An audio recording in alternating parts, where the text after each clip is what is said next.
We are all born carrying a flawless square in our hearts.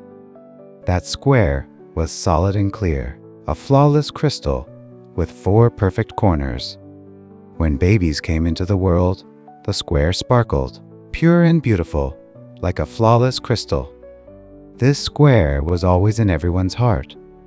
Of course, it was always there in my heart as well, until I began to dislike it.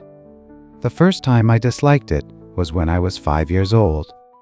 My younger sibling was born, and I felt like I was losing my parents' love. One night, while my parents were asleep, I quietly approached my sibling and pinched their small cheek hard. At that moment, the square in my heart suddenly stirred, and its sharp corners pierced my chest. It was as if something was wrong, as if that action was wrong. The pain was so intense that I burst into tears, and my parents were startled and rushed out of their room. What's wrong? Are you hurt? Flustered, I wiped my tears and hesitated before finally speaking.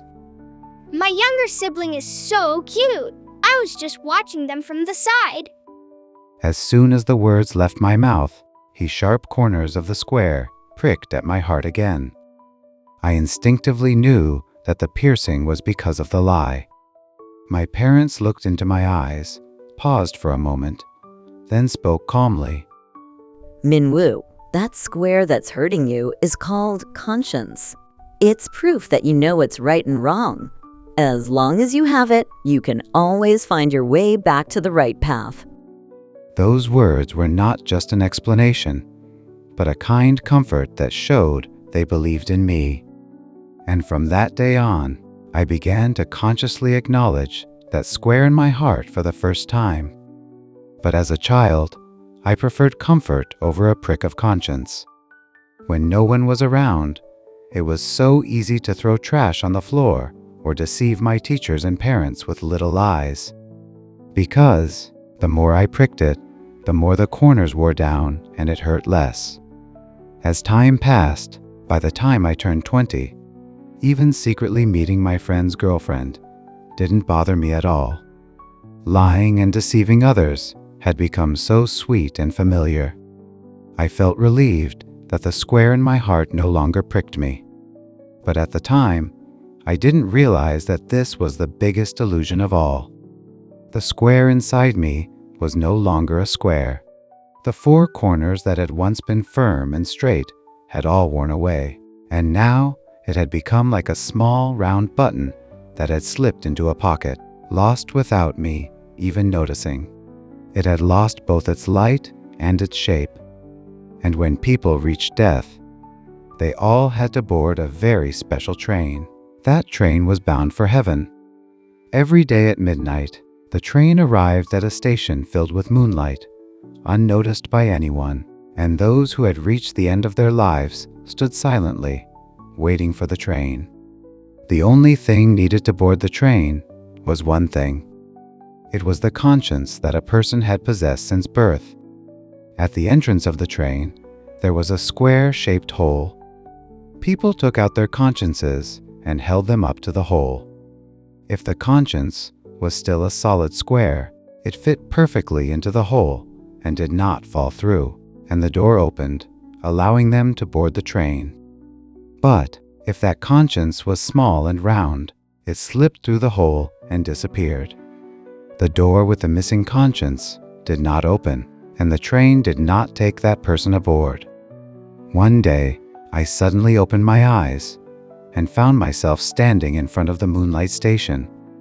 Looking around, I saw countless people holding small, round consciences in their hands, staring at the ground with vacant expressions. I was among them.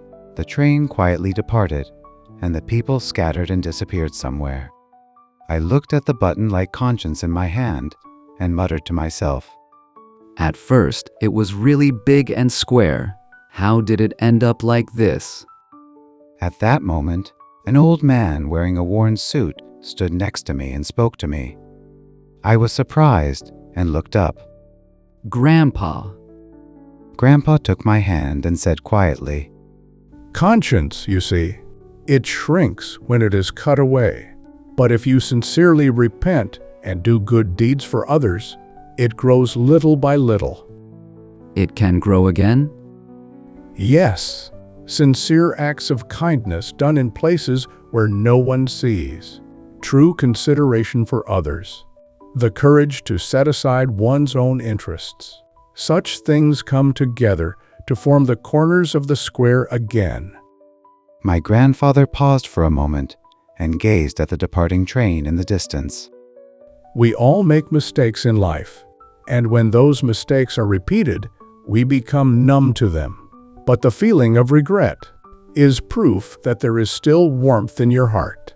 My grandfather placed his hand on my shoulder and said, Remember that the pain you feel is not in vain.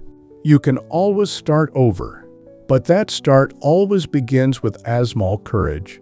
If you are given another chance, do not waste the time you have left. Grandfather's voice was warm, and his words penetrated deep into my heart. When I came to, I was lying in bed. The moment I opened my eyes, in the unfamiliar quiet of the early morning air, all the moments I had lived through came flooding back to me one by one. My heart felt heavy. Why had I so easily deceived, hurt, and turned away from others? My younger self, my crying younger sibling, my friend who believed in me without saying a word. Even the glances of strangers I had casually passed by, everything came flooding back clearly. I hugged the pillow and wept like a child. That day was the first time in my life. Truly, I felt ashamed of myself. And in that moment, I made a decision. I would live differently from now on. Starting from now, I would begin anew with small things. After that day, I began to change my life, little by little. Every Saturday, I went to the neighborhood park and picked up trash. And in winter, I gave my coat to an elderly man, shivering at the bus stop. I gave warm bread to hungry children, and quietly reached out to friends who needed help. I didn't expect anything in return. One day, I encountered an elderly woman with a disability walking down the street, carrying a heavy shopping bag. I helped her carry it to her front door, and when she said with tears in her eyes, I felt something warm growing inside me. Several years later, I took out my conscience again.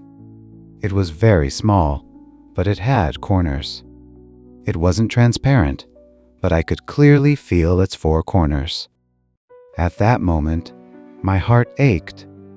It felt like I had reunited with a long-lost friend. I quietly closed my eyes and recalled the time that had passed. The changes brought about by small acts of kindness, the warm words and quiet smiles that blossomed in the process, and the tears that I shed without realizing it. All those moments were etched into this small but neat square. From that day on, I was no longer lonely.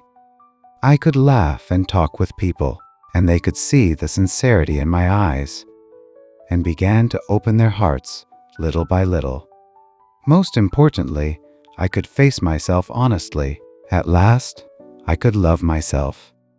And then, one day, after a long time had passed, I was standing at that moonlit station again, and I carefully reached into my heart. And the conscience I pulled out, though not a perfect square, it now had 4 distinct corners. It was transparent and held a faint light. I carefully held it up to the hole in the train. The conscience didn't pass through the hole. Its corners caught and held it in place. Click!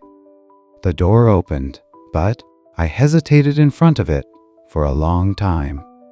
The people I had been with and the life I had lived flashed before my eyes. At that moment, my grandfather smiled warmly and said, Min-woo, you've been through a lot. You've found yourself again with your sincerity. I boarded the train, hugging my grandfather tightly and shedding tears. If you hadn't held my hand back then, I wouldn't have been able to board this train. Since that day, my life has been so warm, and I've been able to smile again. Thank you, Grandpa. The train departed smoothly. Outside the window, warm sunlight and peaceful clouds drifted by. The scenery outside the train window drifted by softly, like a faded memory. Through the light-drenched clouds, the laughter of the past and the warmth of those hands faintly came to mind. Beyond the window, someone watching the train grow distant gently caressed their rounded conscience with both hands and murmured quietly, At first, it was so big and square. How did it come to this? The voice was as gentle as the wind echoing from afar, but it left a deep resonance. This story does not end here. Perhaps, as you listen to this story now, that square may be quietly rising in your mind. What shape is your conscience taking right now? Perhaps it has become very small and round, or perhaps it is already in the process of finding its corners again. What matters is that it can grow again from now on. Offering kind words to someone, extending a small gesture of help, these might be the first steps toward reclaiming the corners of your conscience. And one day, when you are ready to board that train, may you be able to hold that square with pride. For that day, we continue to live today.